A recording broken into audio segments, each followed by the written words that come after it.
The rifle shot cracked through the Wyoming morning just as Theresa Adams was hanging her washing on the line behind her modest homestead. And she knew without looking that Samuel Henderson had shot another rattlesnake near her property, his way of reminding her that she still needed a man around the place. She was 42 years old, widowed for 3 years, and according to every busybody in Fort McDowell, far too old to be living alone on 20 acres of stubborn land that barely yielded enough to keep her fed through the winter months. Theresa ignored the distant sound and pinned another sheet to the line, her hand steady despite the arthritis that had begun creeping into her knuckles. The October wind carried the scent of sage and dry grass across the plains, and she breathed it in deeply, grateful for another day of independence, even if it came with back-breaking work and whispered judgments from the townspeople. Her late husband Robert had left her with the land, a few head of cattle that she had already sold off, and enough savings to last maybe another year if she was careful. After that, well, she tried not to think too far ahead. The sound of hoofbeats made her turn toward the road, squinting against the bright morning sun. A rider was approaching at an easy pace, leading a pack horse behind him. As he drew closer, Theresa could make out a tall figure in a worn duster coat, a black hat pulled low against the glare. He rode with the easy confidence of someone who had spent more time in the saddle than on foot, and when he reached her fence line, he tipped his hat politely. "Morning, madam," he called out, his voice deep and pleasant. "I am looking for the Adams place. Would this be it?" Theresa wiped her hands on her apron and walked toward the fence, studying the stranger with the wariness of a woman who had learned to be careful. He appeared to be in his late 40s, with weathered features that spoke of years spent outdoors and dark eyes that crinkled at the corners when he smiled. There was something genuine in that smile, something that made her relax slightly despite her natural caution. "This is the Adams property," she said. "I am Theresa Adams. What business do you have here?" The man dismounted with a fluid grace that spoke of decades in the saddle. Up close, she could see silver threading through his dark hair and a small scar above his left eyebrow. He was handsome in a rugged, worn way that had nothing to do with youth and everything to do with character, etched into every line of his face. "Name is Ethan Walsh, madam. I heard in town that you might have work available. I am looking for a place to settle for the winter, maybe longer if things work out. I can handle horses, mend fences, fix just about anything that needs fixing. I do not drink, I do not cause trouble, and I work hard for fair wages." Theresa felt her stomach tighten with a familiar mixture of hope and suspicion. She had been thinking about hiring help, especially with winter coming on and the barn roof needing repair before the snow arrived. But a single woman hiring a single man would set every tongue in Fort McDowell wagging, and she had already endured enough gossip to last a lifetime. "Mr. Walsh, I appreciate your offer, but I am not sure I can afford to hire anyone right now. Times are lean, and I am just barely making ends meet as it is." Ethan nodded slowly, not seeming surprised or discouraged. "I understand, madam, but if you will hear me out, I have a proposition that might work for both of us. I am not looking for much in the way of wages. Room and board, plus whatever you can spare at the end of each month. I have seen your barn from the road, and unless I miss my guess, that roof will not make it through another Wyoming winter. I have also noticed your fence posts are leaning pretty bad on the north side, and you have got a water pump that sounds like it is about to give up the ghost." Theresa felt her cheeks flush. It was true, all of it. The list of repairs needed on her property seemed to grow longer every day, and she had been lying awake nights trying to figure out how she would manage everything alone. But the thought of what people would say, what they would assume, made her hesitate. Mr. Walsh, I appreciate your honesty, but you have to understand my position. I am a widow living alone, and if I hire a man to live on my property, well, people will talk. They already think I should sell this place and move into town, maybe live with my sister and her husband. Adding fuel to their gossip fire is not something I am eager to do. Ethan was quiet for a moment, his dark eyes studying her with an intensity that made her feel seen in a way she had not experienced in years. When he spoke again, his voice was gentle but firm. "Madam, with all due respect, people are going to talk no matter what you do. They will talk if you hire help, and they will talk when your barn roof caves in during the first big snow. They will talk if you succeed, and they will definitely talk if you fail. The question is not whether they will talk, but whether you are going to let their talking determine how you live your life." His words struck something deep inside her, a truth she had been avoiding for months.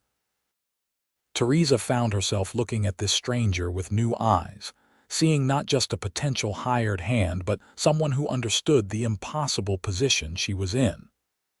There was wisdom in his weathered face, and a kindness in his eyes that made her want to trust him despite her better judgment. "You make a fair point, Mr. Walsh, but I need to know more about you before I make any decisions. Where are you coming from, and why are you looking for work here in Fort McDowell?" Ethan shifted his weight, and for the first time since he had arrived, Theresa saw a flicker of something like sadness cross his face. "I spent the last 20 years working on ranches from Texas to Montana, madam. I was married once, long time ago. My wife died of fever when I was 23, and we never had children. After that, I just kept moving, kept working. But I am 48 years old now, and I am tired of drifting.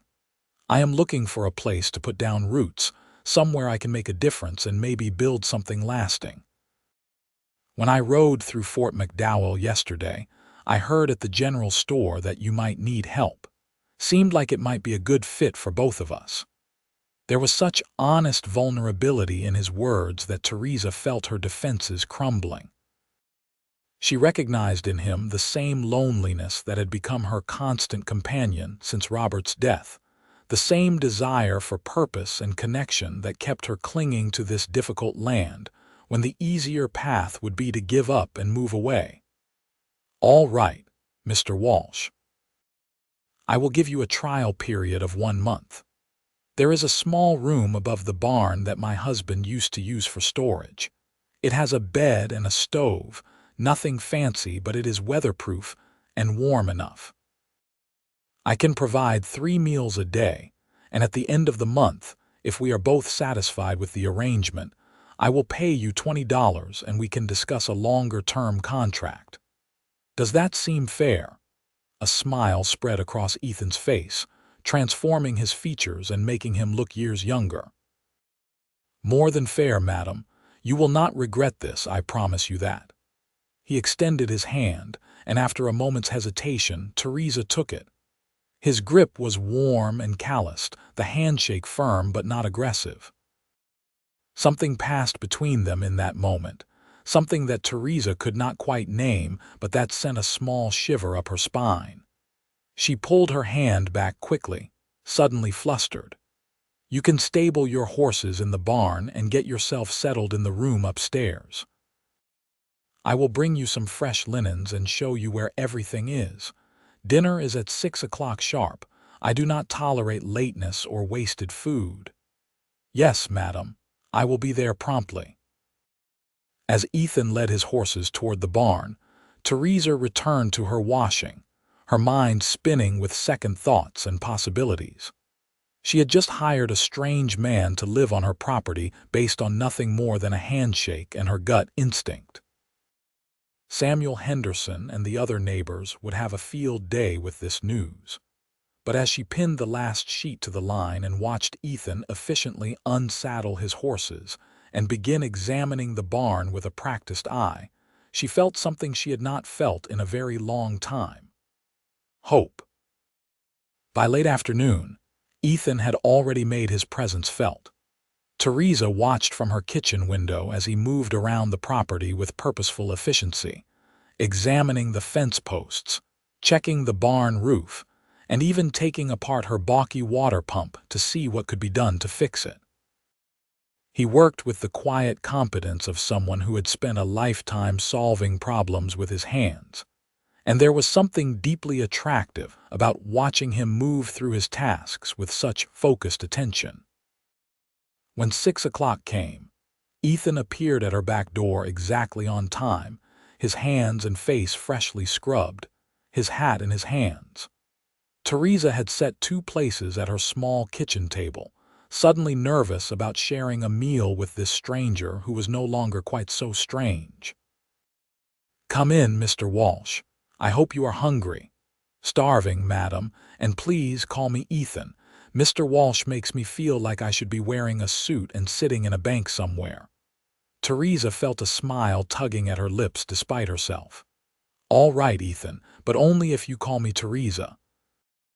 Madam makes me feel like I should be 90 years old and sitting in a rocking chair." "Deal," Ethan said, and his eyes crinkled with genuine warmth. The meal was simple but hearty, beef stew with vegetables from Theresa's garden and fresh bread she had baked that morning. They ate in companionable silence for a few minutes before Ethan spoke. "This is delicious, Theresa. Best meal I have had in months, maybe years. Thank you. I do not get to cook for anyone but myself these days, so it is nice to have someone appreciate it." She paused, then decided to be direct. "Tell me honestly, what do you think about the property? How bad is it?" Ethan set down his spoon and met her gaze squarely. "I will not lie to you. The barn roof needs work before winter sets in, probably a week of solid labor. Your fence posts need replacing in at least a dozen places, maybe more.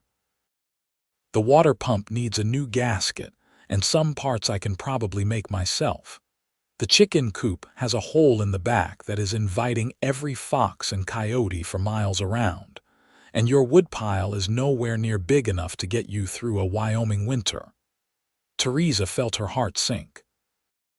She had known things were bad, but hearing it all laid out like that made the situation feel overwhelming. "I see, that is quite a list." "It is," Ethan agreed, "but it is all doable. Nothing there that hard work and time cannot fix. If you can spare the materials, I can do the labor. It will not be easy and it will not be quick, but by the time the first snow flies, this place will be secure and solid. You have my word on that." There was such certainty in his voice that Theresa found herself believing him. "Why are you doing this, Ethan?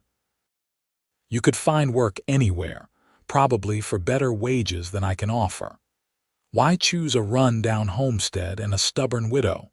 Ethan was quiet for a long moment, his dark eyes studying her with that same intense attention she had noticed earlier. "Because I see potential here, Theresa. Not just in the land, but in the situation.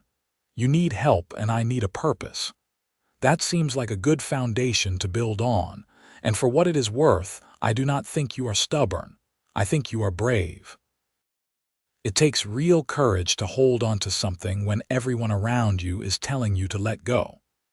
Theresa felt tears prick at her eyes unexpectedly. No one had called her brave in years. Most people called her foolish or prideful or worse. To have this stranger see her struggle as courage rather than stubbornness touched something deep inside her that she had thought long dead. "Thank you," she said softly. "That means more than you know." They finished their meal in a silence that felt warm and comfortable. And when Ethan helped her clear the dishes despite her protests, Theresa found herself thinking that maybe, just maybe, she had made the right decision in hiring him. The next morning, Theresa woke to the sound of hammering coming from the barn. She dressed quickly and made coffee, then carried a cup out to where Ethan was already hard at work on the roof. He had climbed up before dawn and was systematically removing the damaged shingles, his movements sure and steady despite the height. "You are up early," she called up to him. Ethan paused in his work and looked down, wiping sweat from his forehead despite the cool morning air. Daylight is precious this time of year. I want to make the most of every hour. I brought you coffee. You are a saint, he said, climbing down the ladder with practiced ease. He took the cup gratefully and drank deeply, sighing with satisfaction. Perfect, thank you. They stood together in the morning sun, drinking their coffee and watching the sky lighten over the distant mountains. It felt strangely intimate, this quiet moment of shared appreciation for the new day, and Theresa found herself acutely aware of Ethan's presence beside her, the solid warmth of him, the way his shoulder almost brushed hers. I need to go into town today, she said, breaking the spell. I need to pick up some supplies at the general store and check my mail. Is there anything you need while I am there? If you are buying materials for the repairs, I can come with you and help load the wagon. I will also need to introduce myself around town, let people know who I am and why I am here. Might help with the gossip if folks can put a face to the name. Theresa hesitated, knowing that showing up in town with Ethan would instantly confirm everyone's worst assumptions. But he was right. Better to be upfront about the situation than to let speculation run wild. All right. Give me an hour to get ready, and we will head in together. Fort McDowell was bustling with activity when they arrived in Theresa's wagon. The morning sun illuminating the main street with its collection of wooden buildings and busy storefronts. Theresa could feel eyes tracking them as they rolled down the street, could see the way women leaned together to whisper and men straightened up to get a better look at the stranger sitting beside her on the wagon seat. They stopped at the general store first, and Theresa was acutely aware of the silence that fell when they walked in together. Mabel Richardson, the shopkeeper's wife, stood behind the counter with her mouth slightly open, her eyes darting between Theresa and Ethan with undisguised curiosity. "Morning, Mabel," Theresa said, determined to act as if nothing was unusual about the situation. "I need to place an order for some roofing materials and fence posts. This is Ethan Walsh. He is working on my property for the winter." Ethan removed his hat and nodded politely. "Pleased to meet you, madam." Mabel recovered her composure enough to nod back, though her expression remained skeptical. "Morning. Bob will need to know exactly what you need for the order." While Ethan discussed the materials with Bob Richardson, Theresa gathered the other supplies she needed, painfully aware of Mabel's constant scrutiny. Finally, she could not take it anymore and turned to face the other woman directly. "Something on your mind, Mabel?" Mabel had the grace to look slightly embarrassed. "Now, Theresa, you know I do not like to pry, but people are going to talk about you having a man living on your property. Have you thought about what this looks like?" "It looks like I am trying to keep my home from falling down around my ears," Theresa said firmly. "Ethan is a hired hand, nothing more. And even if it were something more, I am a grown woman and a widow. I do not need anyone's permission to live my life as I see fit. I am just trying to look out for you, dear. You know how people can be." "I do know, Mabel, and I appreciate your concern, but I have made my decision, and I would appreciate your support rather than your judgment." The words came out more sharply than Theresa had intended, and she saw Mabel's face flush with indignation. But before the situation could escalate further, Ethan appeared at her elbow. "All set with the order," he said easily, apparently oblivious to the tension in the air. "Bob says the materials will be delivered tomorrow morning. Is there anything else we need while we are in town?" Theresa took a steadying breath and forced a smile. "No, I think that is everything. Let us head home." As they climbed back onto the wagon, Ethan gave her a sideways glance. "You did not have to defend me back there, but I appreciate it. Takes guts to stand up to small-town gossip."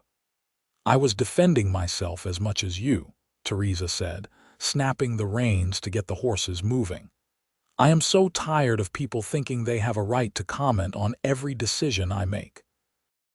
I know they mean well, most of them, but it is suffocating sometimes. I imagine it is. But for what it is worth, I think you handled yourself with real dignity in there. A lesser person would have either caved to the pressure or lost their temper completely. You did neither."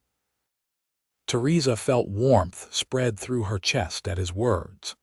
It had been so long since anyone had really seen her, had understood the constant balancing act she performed between staying true to herself and maintaining peace with her neighbors. The fact that Ethan recognized that struggle, that he appreciated her for it, made something inside her chest feel lighter than it had in years. "Thank you, Ethan. That means a lot coming from you." They rode in companionable silence for a while before Ethan spoke again. "Can I ask you something personal? I suppose that depends on what it is. Why do you stay? I mean, I understand loving the land and wanting to honor your husband's memory. But the work is crushing, the money is tight, and the town clearly wants you to give up. What keeps you here when the easier path would be to sell and move on?" Theresa considered the question seriously, wanting to give him an honest answer. "Pride partly. Stubbornness, definitely. But mostly it is because this place is mine. Robert and I built this life together, and giving it up would feel like erasing everything we worked for. And maybe, deep down, I am trying to prove something to myself, that I am not helpless, that I can survive on my own, that my worth as a person is not determined by whether or not there is a man in my life. You do not need to prove any of those things, Theresa. Anyone with eyes can see how strong you are. Can they? Because most people in Fort McDowell seem to see me as a pathetic old woman clinging to a dream that died with her husband." Ethan's jaw tightened. "Then they are fools who cannot recognize strength when it is staring them in the face. And for the record, you are not old. You are in your prime. Any man would be lucky to have you." The words hung in the air between them, electric with unspoken meaning. Theresa felt her heart start to race, felt heat rising in her cheeks that had nothing to do with the afternoon sun.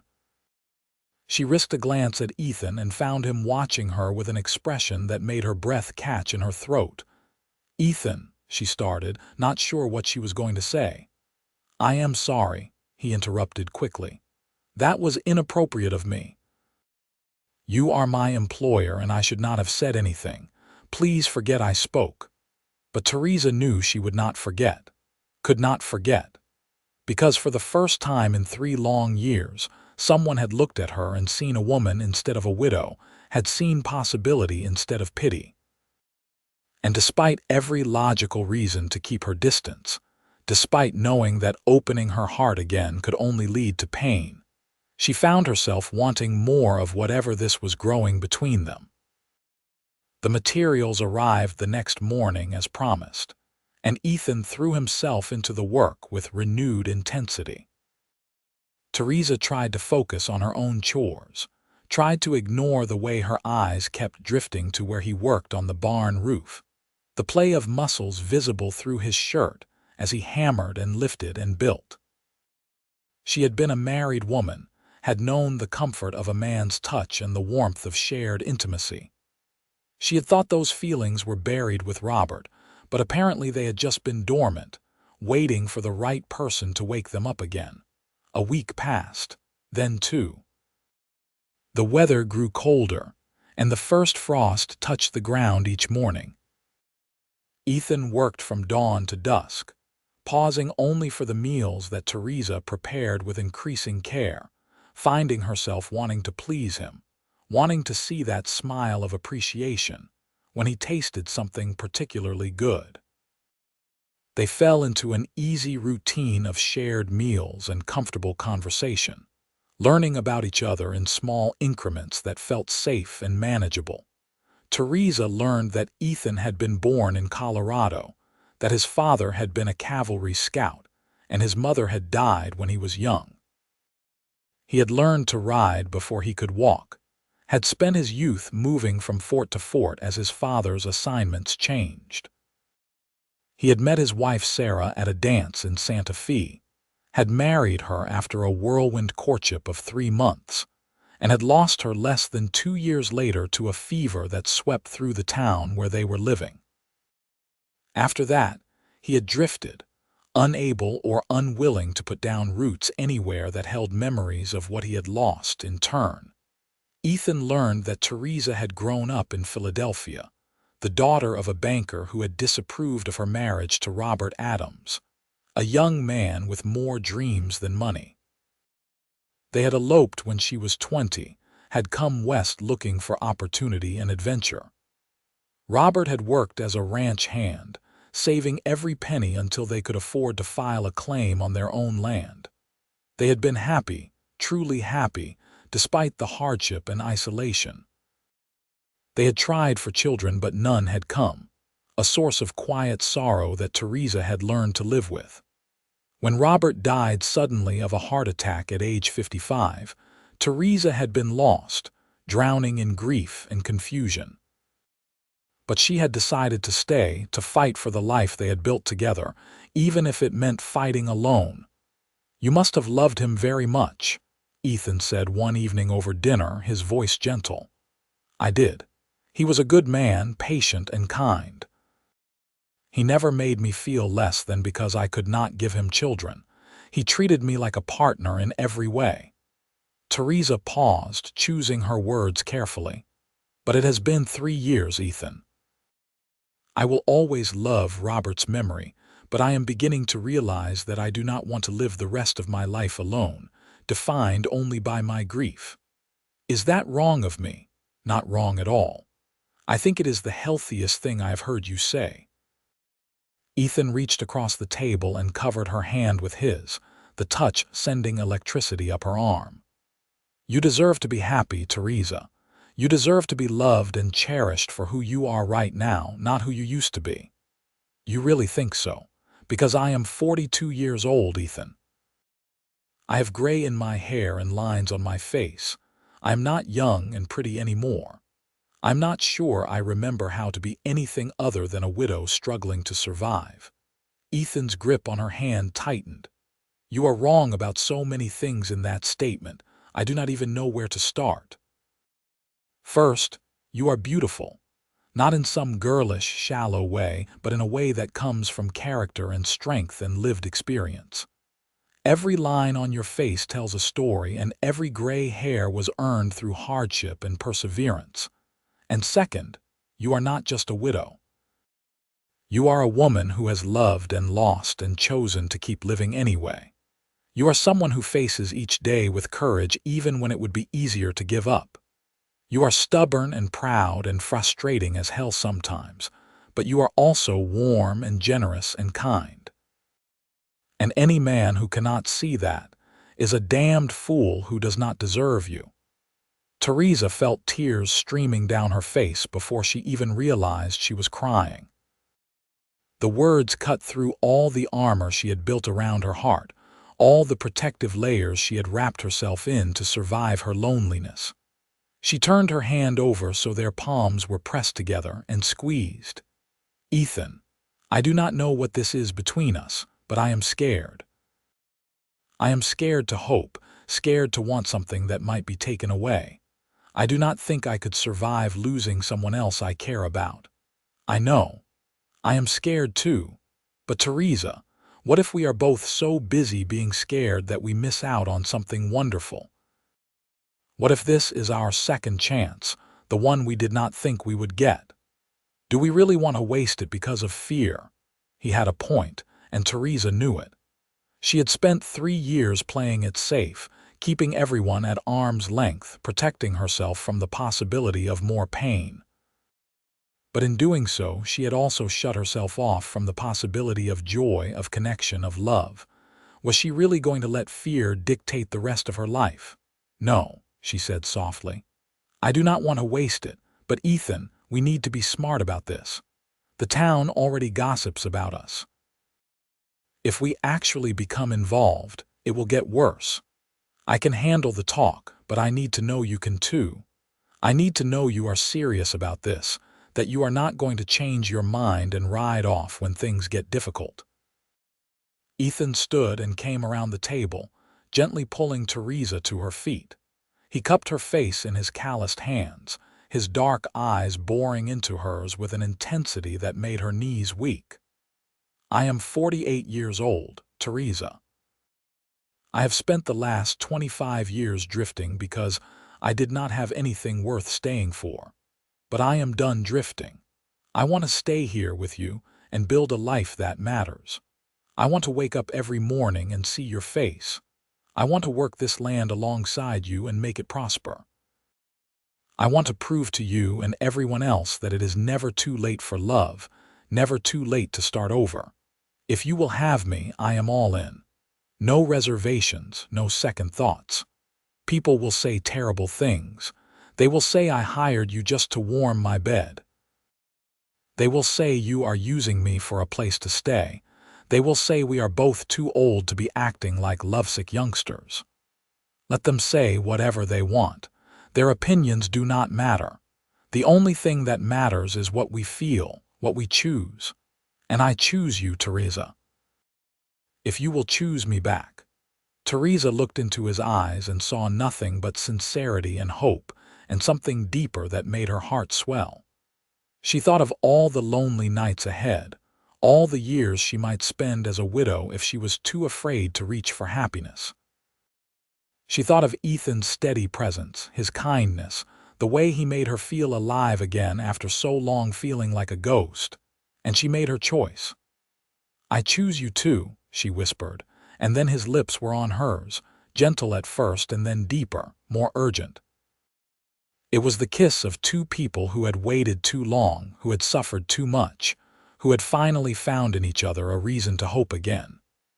Theresa melted into him, her arms wrapping around his neck, and for the first time in 3 years, she felt completely and utterly whole.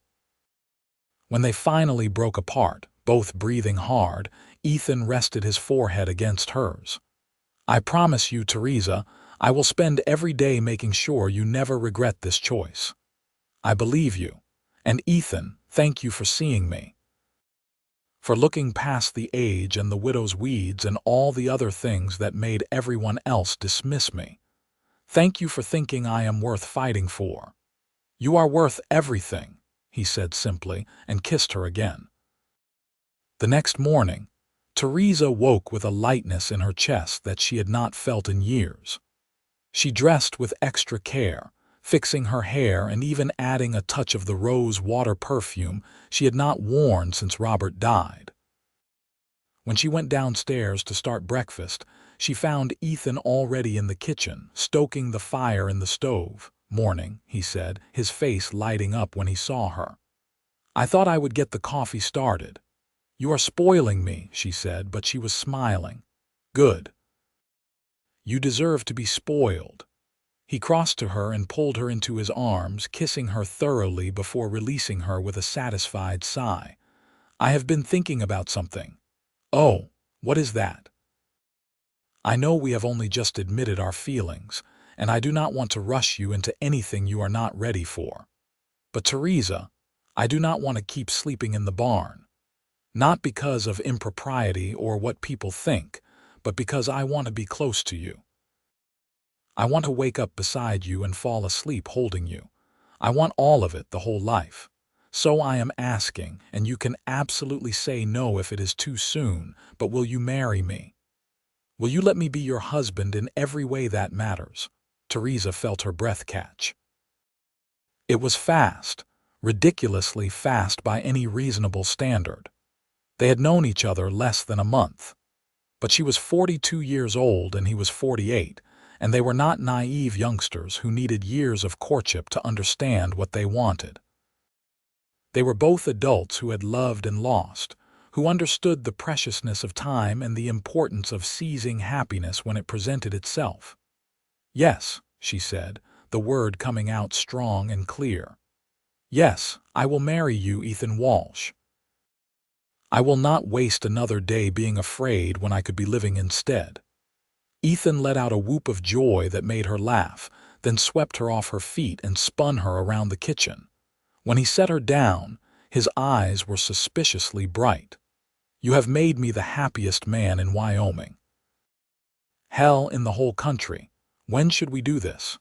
Do you want a big wedding, or would you prefer something simple?" "Simple," Theresa said immediately. "I do not need a fancy celebration. I just need you and a preacher and witnesses. Everything else is unnecessary." "What about your sister? Do you want her there?" Theresa thought about Margaret, who lived in Cheyenne with her husband and 3 children. They had not been close since Theresa married Robert, and Margaret had made her disapproval of Theresa's choice to stay on the homestead painfully clear.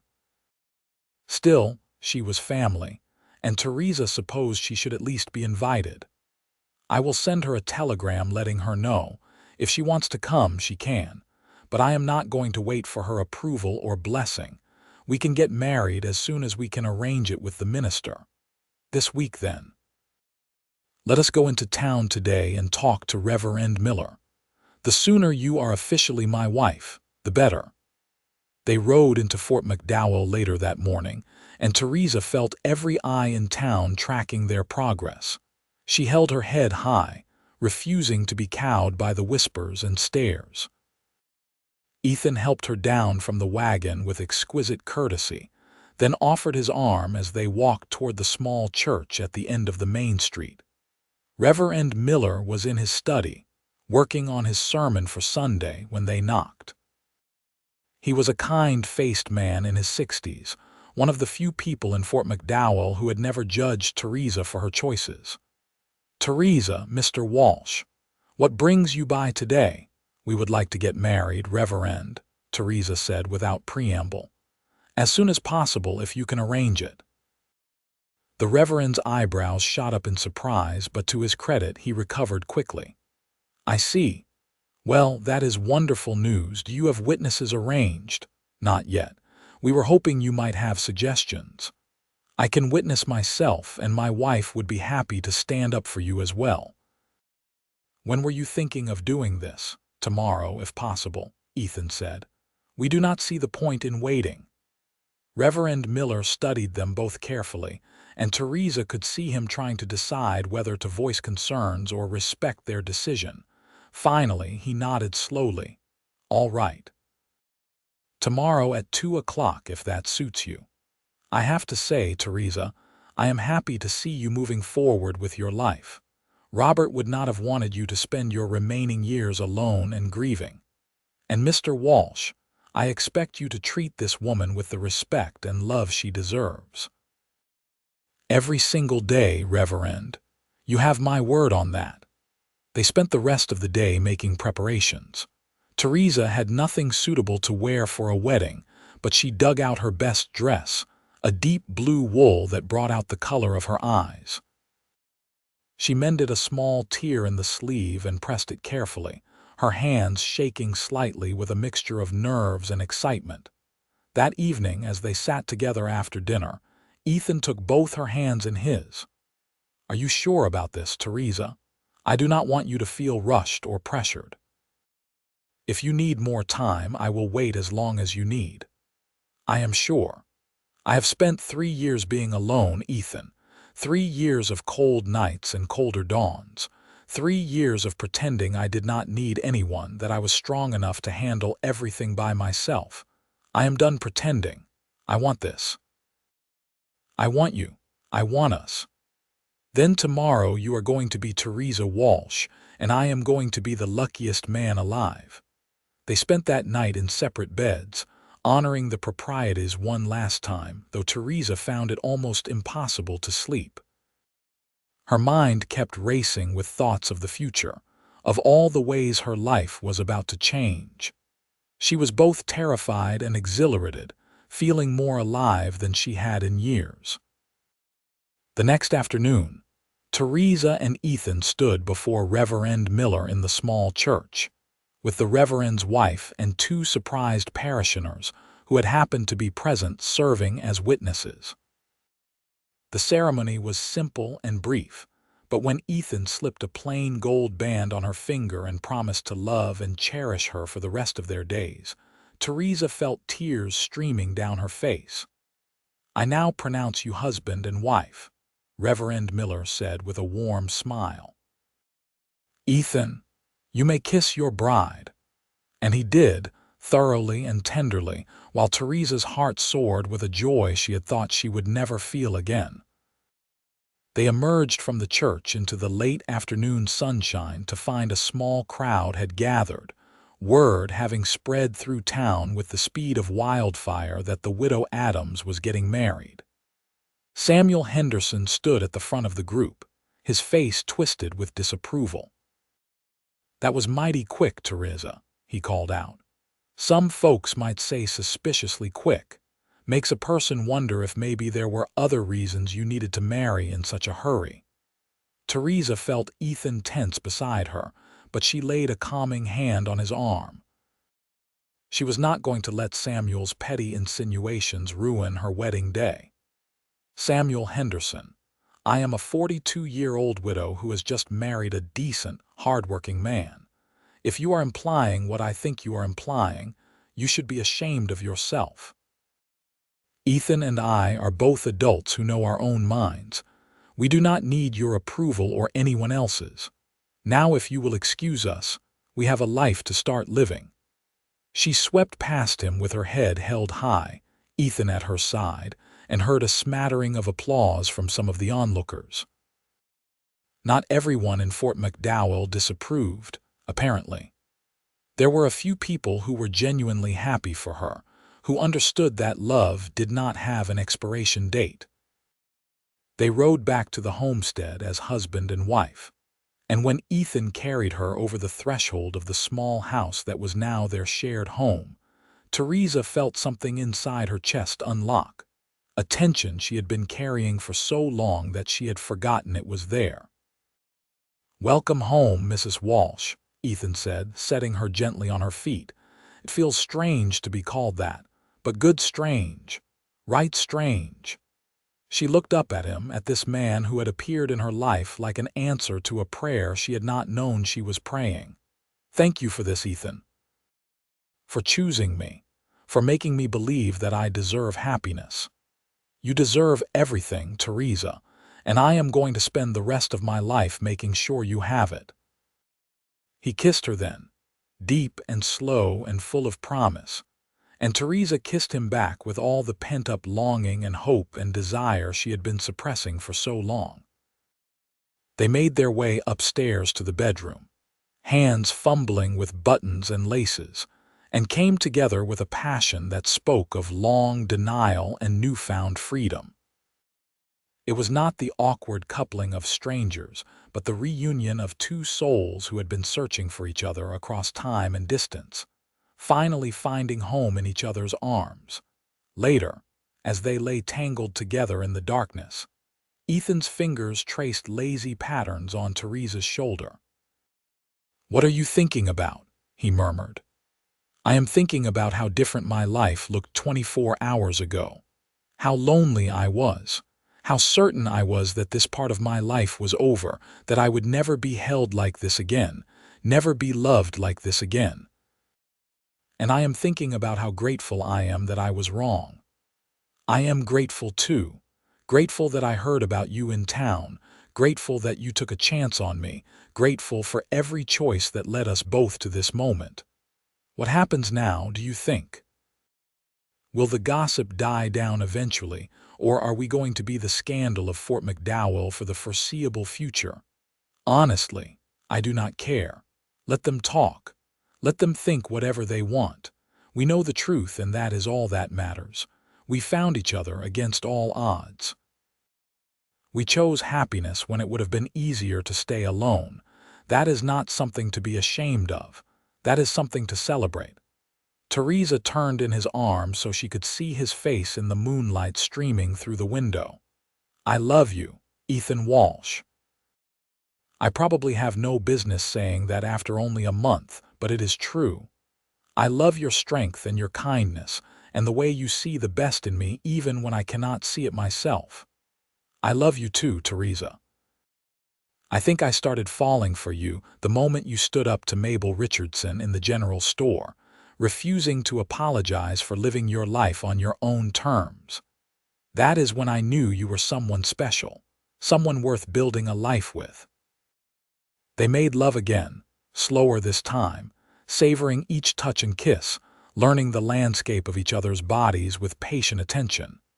And when they finally drifted off to sleep in each other's arms, Theresa felt a peace settle over her that she had not known in years. She was home. She was loved. She was exactly where she was meant to be. The next weeks passed in a blur of work and newfound domestic bliss. Ethan finished the barn roof just before the first real snow arrived, and together they worked on the other repairs, falling into an easy partnership. Theresa found herself constantly amazed by how well they worked together, how naturally they anticipated each other's needs and supported each other's efforts. It was different than her marriage to Robert had been, though no less meaningful. With Robert, she had been young and somewhat naive, content to let him lead while she followed. With Ethan, she was a full partner, her opinions valued and her contributions essential. It felt more equal, more balanced, and she loved him all the more for respecting her that way. The gossip in town eventually began to die down, replaced by new scandals and concerns. Theresa and Ethan made regular trips into Fort McDowell for supplies, always polite but never apologetic about their marriage. Gradually, people began to accept them as a couple, though there were still a few holdouts like Samuel Henderson who muttered darkly about impropriety and shame. One afternoon, in early December, Theresa found herself feeling queasy for the third day in a row. At first, she dismissed it as something she had eaten, but when the nausea persisted and she noticed her monthly cycle was late, a wild hope began to bloom in her chest. It was impossible, surely. She was 42 years old. She and Robert had tried for years without success. The chances of her conceiving now with Ethan seemed impossibly remote, but the signs were unmistakable, and when she finally shared her suspicions with Ethan, his face went through a rapid series of emotions from shock to disbelief to pure, radiant joy. "Are you sure? Is it really possible?" "I think so. I do not know how, but yes, I think I am pregnant." Ethan picked her up and spun her around, laughing like a boy. "We are going to have a baby. Theresa, we are going to have a baby. We do not know for certain yet. And even if I am pregnant at my age, the risks are higher. I do not want you to get your hopes up too much in case something goes wrong." Ethan set her down gently, his hands cupping her face with infinite tenderness. "Whatever happens, we will face it together. But Theresa, I have a good feeling about this. I think this baby is meant to be, just like we were meant to be." They made the trip into Fort McDowell to see Dr. Harris, an elderly physician who had served the town for 30 years. He confirmed what Theresa already suspected. She was indeed pregnant, about 8 weeks along if his calculations were correct. He cautioned her about the risks given her age, but he also said she seemed healthy and strong, and he had delivered babies from women in their 40s before without complications.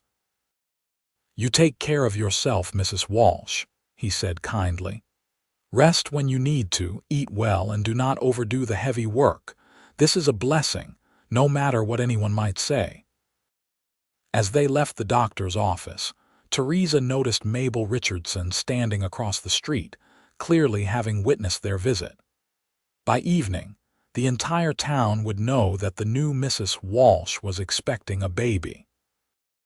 The gossip would start all over again, with people doing calculations on their fingers and drawing uncharitable conclusions.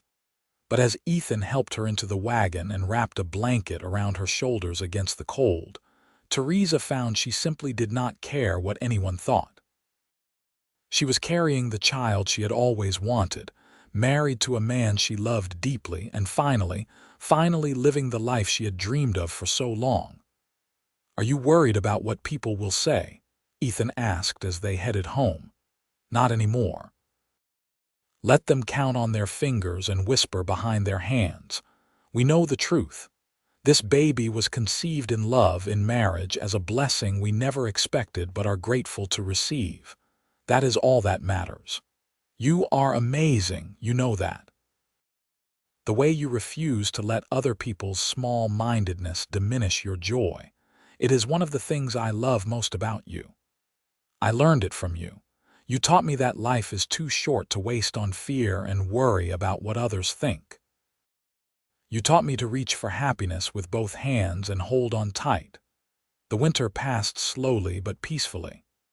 Ethan worked steadily on improvements to the property, always making sure Theresa did not overexert herself.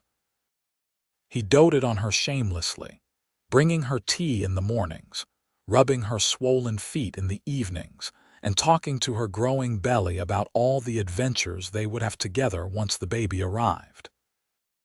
Theresa bloomed under his care, her face losing the drawn, tired look it had worn for so long, replaced by a glow that had nothing to do with pregnancy and everything to do with being loved.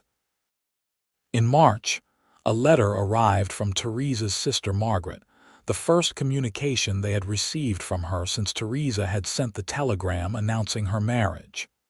Theresa opened it with trepidation, expecting more judgment and disapproval. Instead, she found something unexpected. Margaret wrote that she had been wrong to judge Theresa's choices so harshly, that seeing her younger sister find happiness and love again had made her reconsider her own attitudes about age and propriety and second chances. She asked if she could visit once the baby was born, wanting to meet Ethan and make amends for the distance that had grown between them over the years. Theresa read the letter aloud to Ethan with tears in her eyes. "I never thought she would come around. I thought I had lost my sister forever when I chose to stay on the homestead. People can change, given time and the right motivation. Maybe seeing you refuse to give up on life inspired her to examine her own assumptions. Either way, I think it is wonderful that she wants to reconnect. Family is important. You are my family now," Theresa said, taking his hand. "You and this baby. Nothing matters more than that. I know. But having your sister back in your life is still a gift. Let us welcome her when the time comes and show her what we have built here together."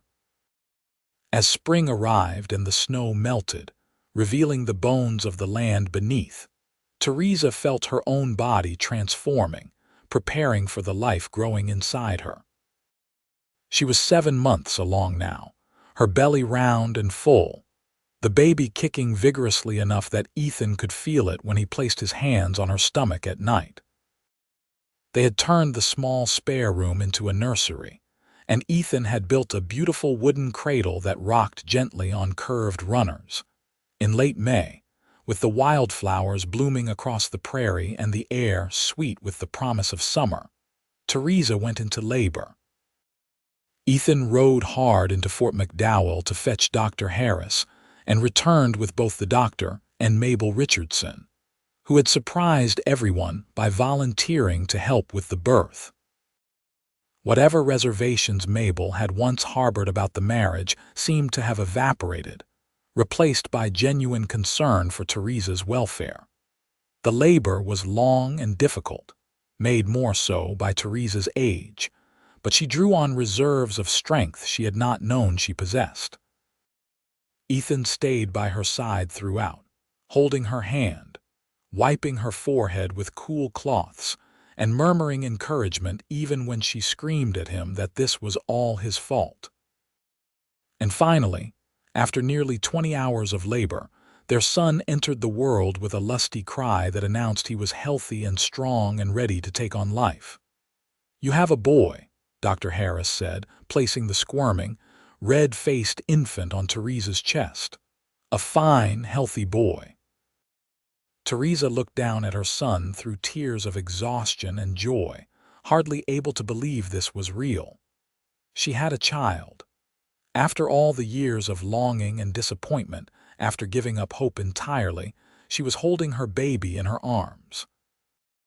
Ethan was crying too, his face wet with tears as he gazed down at their son with wonder. "He is perfect," Ethan whispered. "Theresa, he is absolutely perfect." "What should we name him?" Theresa asked, touching the baby's tiny fingers, marveling at how each nail was perfectly formed. "What about Thomas? After your father, the one who did not approve of your first marriage but who you loved anyway." Theresa felt her heart swell with love for this man who understood her so completely. Her father had disapproved of Robert, but she had loved him anyway, and he had softened toward her in his final years, writing her letters that expressed pride in her courage if not agreement with her choices. Naming their son after him felt like a way of healing old wounds, of acknowledging that love and family mattered more than approval. Thomas Walsh. I love it. Hello, Tommy. Welcome to the world, little one. You are so loved, so wanted. Your daddy and I waited a long time for you. The months that followed were the happiest of Theresa's life. Tommy proved to be an easy baby, sleeping well and nursing contentedly, his gray eyes tracking his parents' movements with focused attention.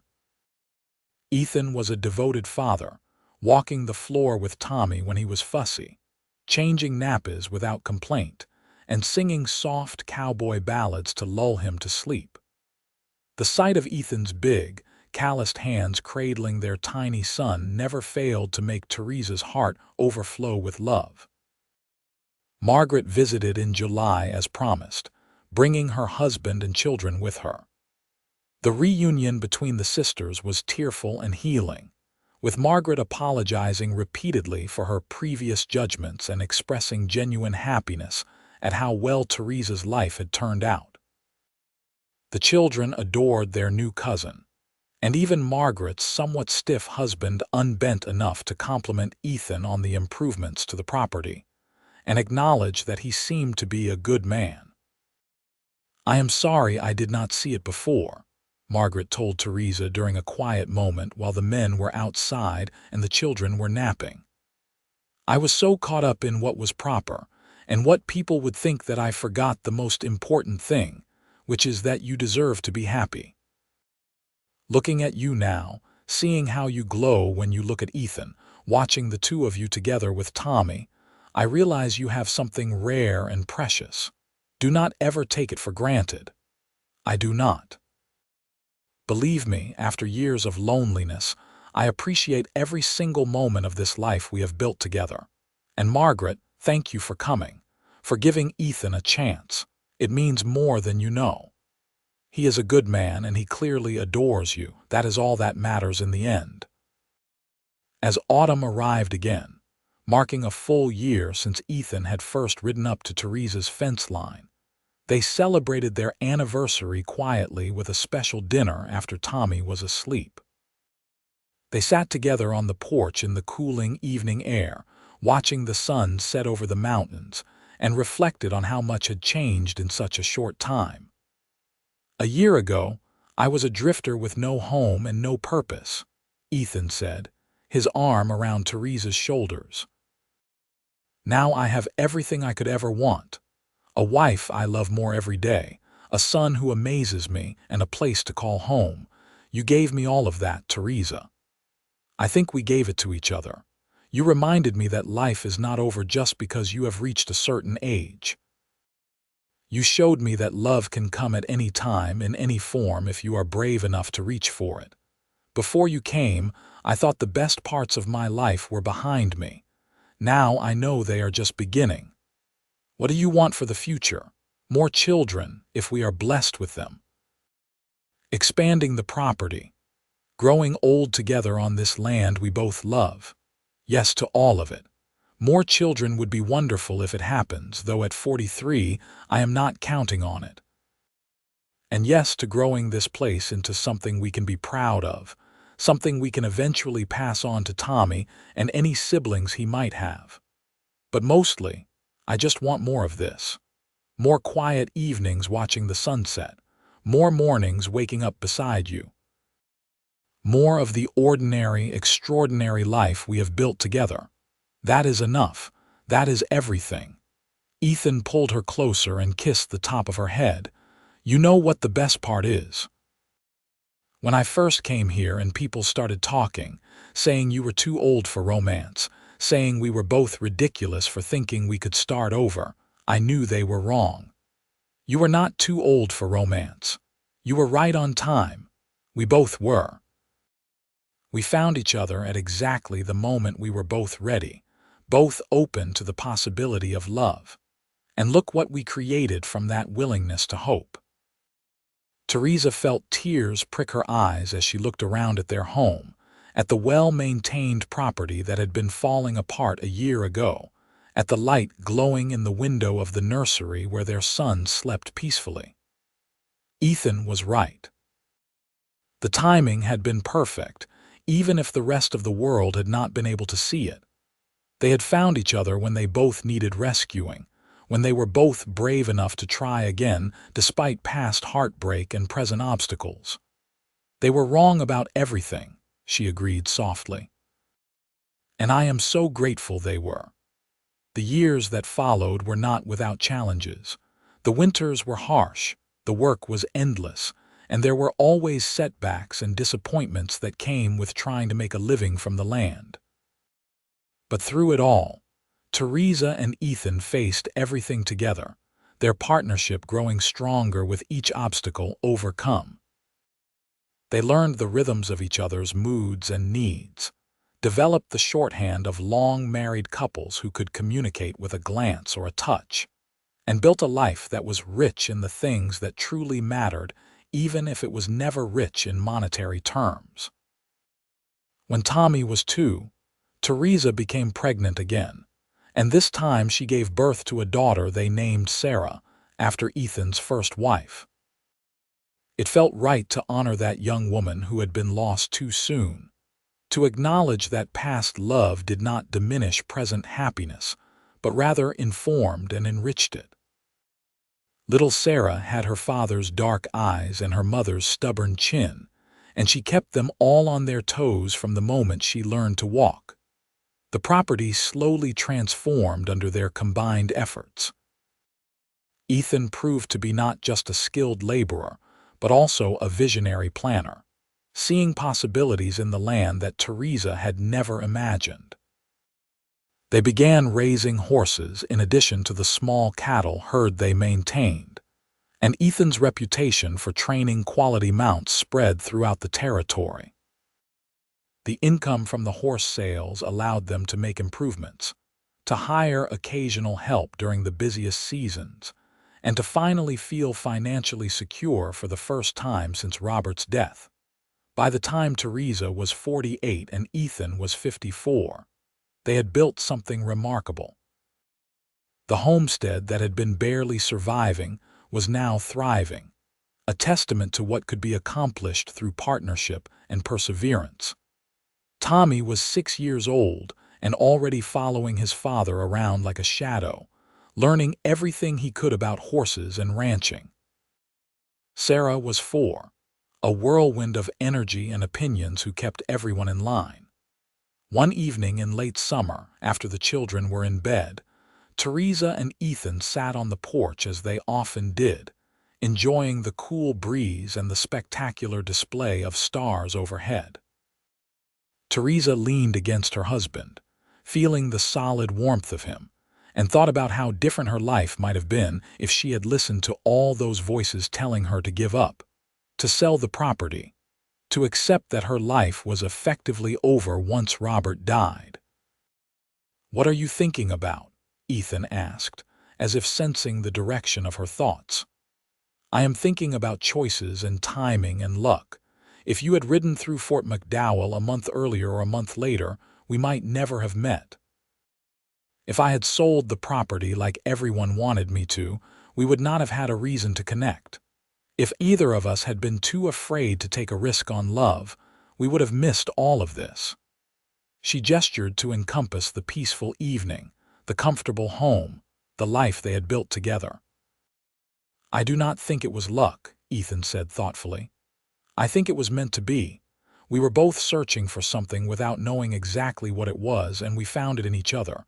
That is not luck. That is destiny. Do you really believe that? I do, and I will tell you something else. Every person who said you were too old for romance, too old to start over, too old to deserve happiness was not just wrong. They were blind. Because what we have, this love we share, is so much richer and deeper than anything we could have had if we had met in our youth. We appreciate it more because we know what it is like to be without it. We work harder to maintain it because we understand how precious and rare it is, and we enjoy it more because we are not taking a single day for granted. So no, you are not too old for romance. You are exactly the right age to truly understand what it means. Theresa felt tears streaming down her face, but they were happy tears, grateful tears. I love you so much, Ethan Walsh. Thank you for being stubborn enough to see past what everyone else saw, for looking at a struggling widow and seeing a woman worth fighting for. Right back at you, Theresa Walsh. Thank you for taking a chance on a drifter who showed up on your doorstep with nothing but a promise and a prayer. You gave me a home, a purpose, and a family. You gave me everything. They sat together in comfortable silence for a while longer, until the night grew too cool and they retreated inside to the warmth of their home. As they checked on their sleeping children and then climbed into bed together, Theresa felt a profound sense of contentment settle over her. This was what happiness looked like.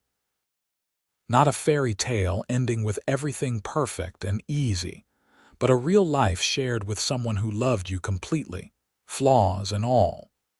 A life built on mutual respect and shared labor and genuine affection. A life that honored the past without being imprisoned by it, that looked toward the future with hope instead of fear. The years continued to pass, bringing more changes and challenges. Tommy grew into a fine young man who had inherited his father's way with horses and his mother's stubborn determination.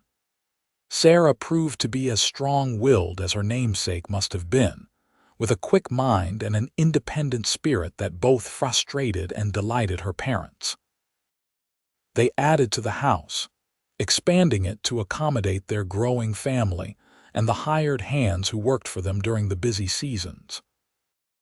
When Theresa was 52 and Ethan was 58, they celebrated their 10th anniversary with a party that drew friends and neighbors from all over the territory. Even Samuel Henderson came, sheepishly admitting that he had been wrong to doubt their marriage, that they had proven him and everyone else who had gossiped wrong. The success of their ranch, the obvious happiness of their family, and the respect they had earned through their hard work and integrity had silenced all but the most stubborn critics. At the party, Reverend Miller raised a glass in toast. 10 years ago, I married Ethan and Theresa Walsh in a simple ceremony with only a handful of witnesses. Many people thought they were making a mistake, that they were too old to be starting over, that their marriage would not last. But those people fundamentally misunderstood what these two remarkable individuals understood from the beginning. Love is not the province of the young. It is the reward of the brave, no matter their age. Ethan and Theresa, you have shown us all what is possible when two people are willing to take a risk on each other, to build something beautiful from the ashes of past sorrows. May you have many more years of happiness together. As the guests applauded and cheered, Ethan pulled Theresa close and kissed her soundly, not caring who was watching. And Theresa kissed him back, feeling like the luckiest woman alive. Later that night, after all the guests had gone home and the children were asleep, Ethan and Theresa walked out to the spot where Ethan had first ridden up to her fence line 10 years earlier. The property looked so different now, prosperous and well-maintained, a far cry from the struggling homestead it had once been. You remember that first day? Theresa asked, slipping her hand into Ethan's. When you rode up asking for work. I remember thinking you were the most beautiful woman I had ever seen, even with worry lines on your forehead and suspicion in your eyes. I remember wanting to make those worry lines disappear, to give you a reason to smile again. I remember thinking you seemed too good to be true, that there had to be a catch. No one had looked at me like I mattered, like I was worth something in so long. It scared me how much I wanted to believe you. And now I know you are too good to be true, but miraculously, you are also real and mine and here to stay. Now I wake up every morning grateful for the choice I made to take a chance on you, on us, on this life we have built together. Ethan turned to face her, his hands cupping her face with the same tenderness he had shown on their wedding day. Theresa Walsh, you are the love of my life.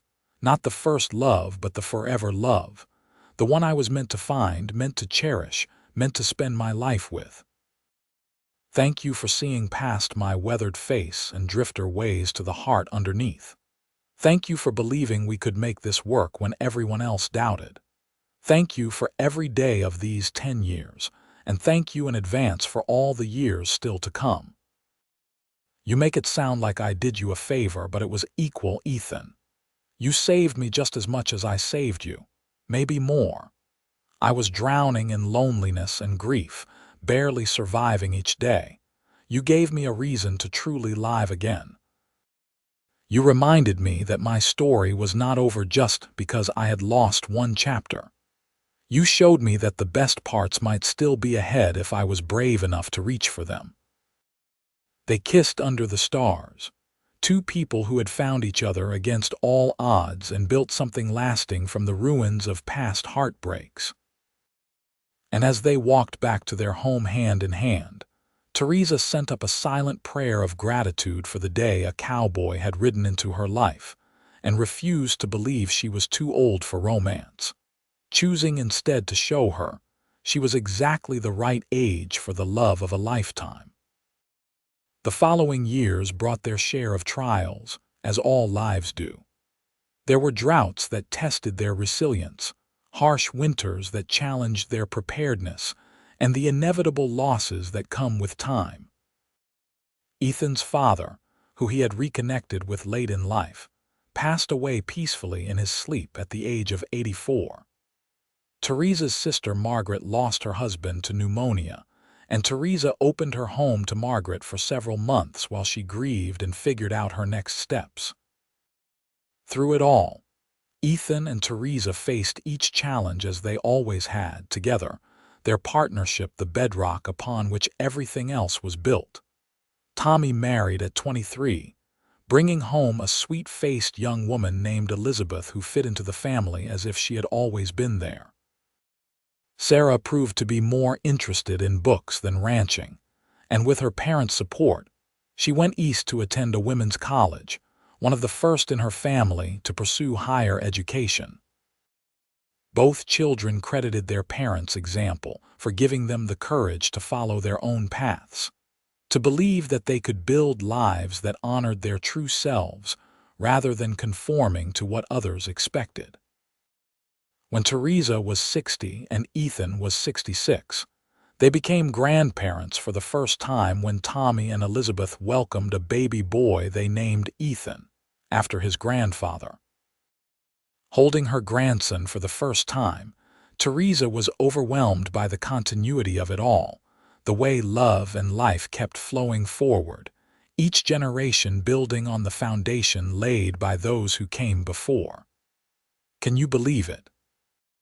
she whispered to Ethan as they sat together in the rocking chairs they had moved onto the porch for just this purpose, each holding the sleeping infant in turn. "When you rode up to my fence line 18 years ago, I was alone and barely surviving. Now look at all of this. Our children, our grandchild, this home, this life. It is more than I ever dreamed possible. It is exactly what we made possible by refusing to give up, by choosing each other, by building something one day at a time," Ethan replied, his voice thick with emotion. "And this is just the beginning, Theresa. We have grandchildren to spoil, more years together to enjoy, and a legacy of love to pass down through the generations." They did indeed have more years together, years that were made sweeter by the knowledge that each day was a gift.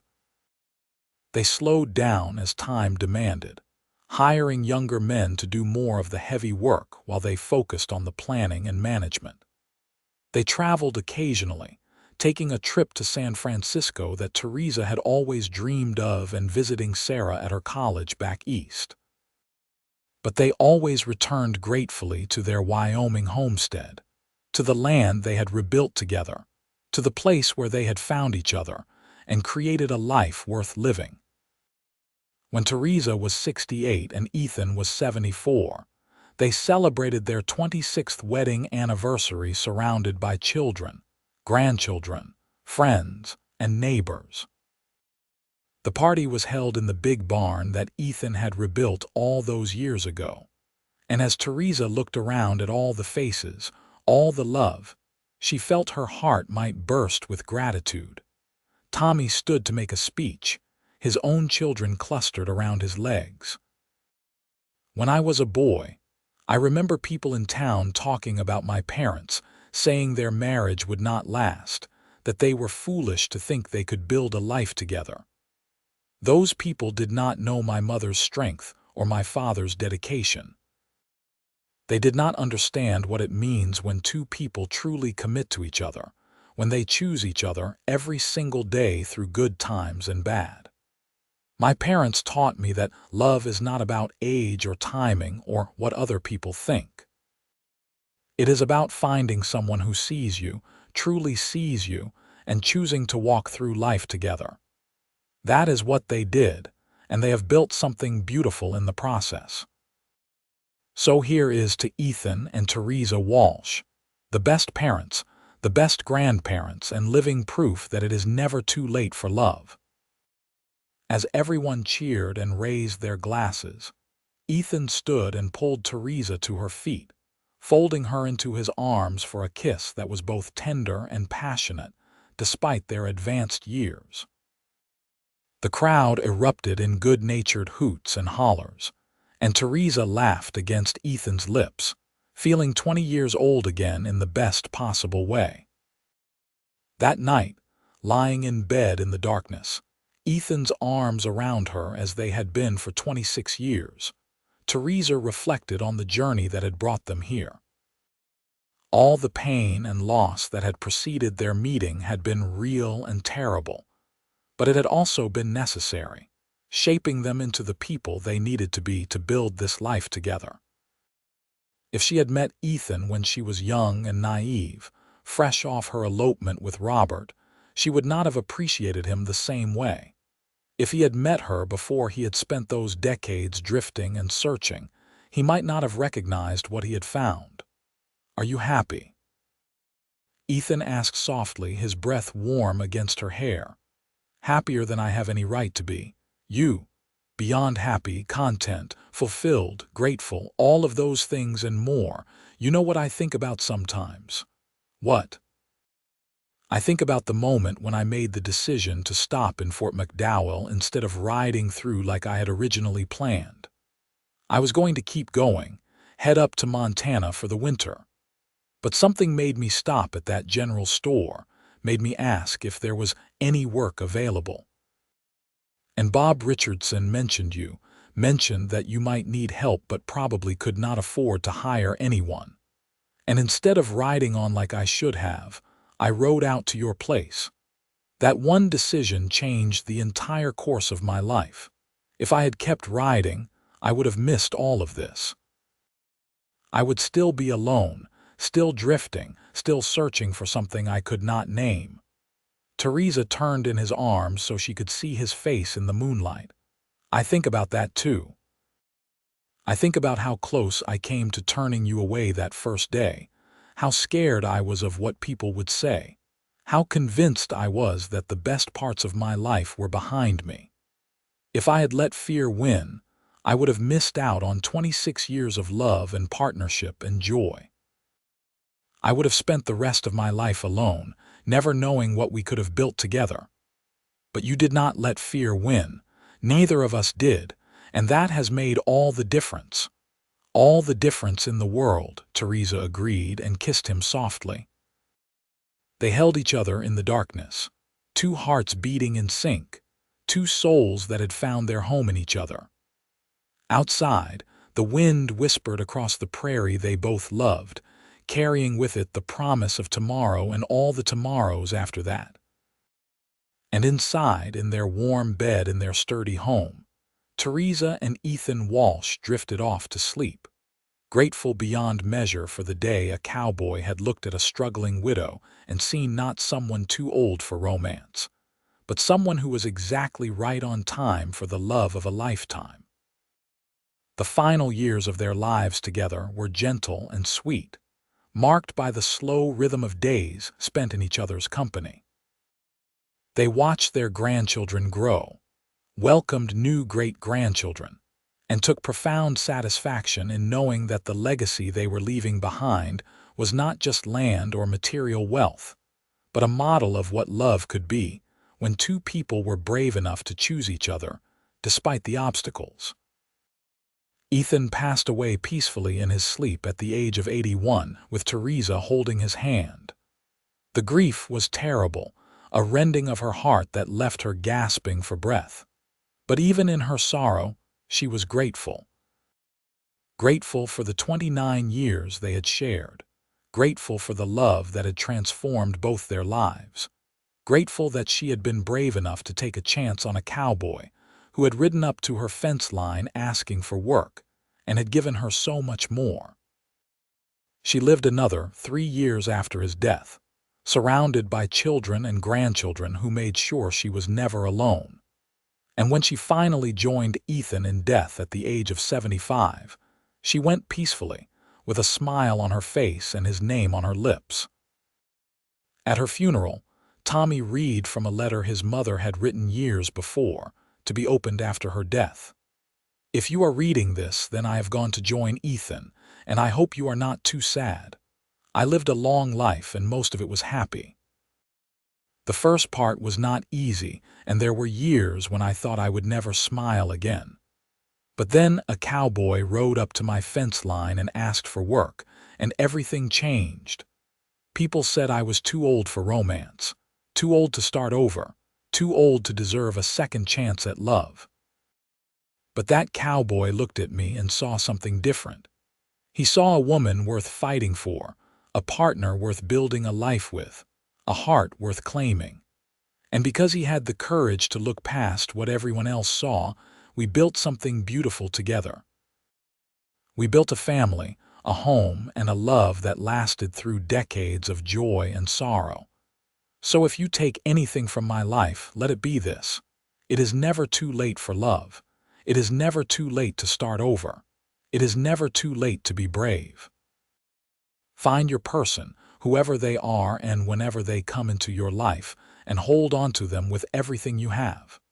Choose love over fear. Choose hope over despair. Choose each other every single day. That is what Ethan and I did, and it made all the difference.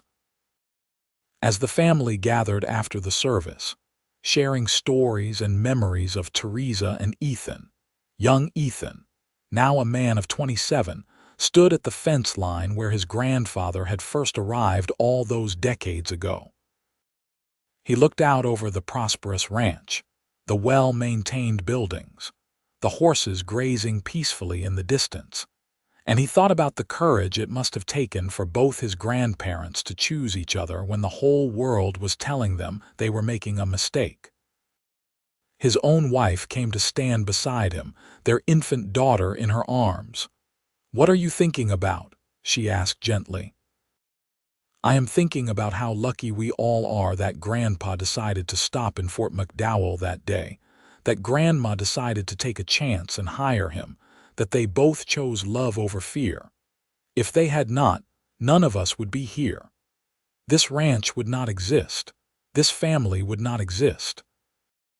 Everything we have, everything we are, came from their choice to believe it was not too late for them to find happiness together.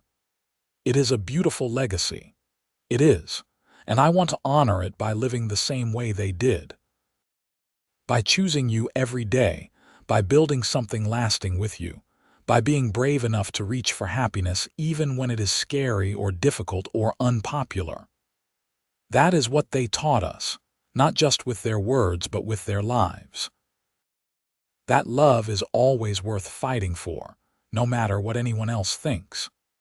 His wife leaned against him, and together they looked out over the land that Theresa and Ethan had rescued and rebuilt, the testament to what two people could accomplish when they refused to believe it was too late for love.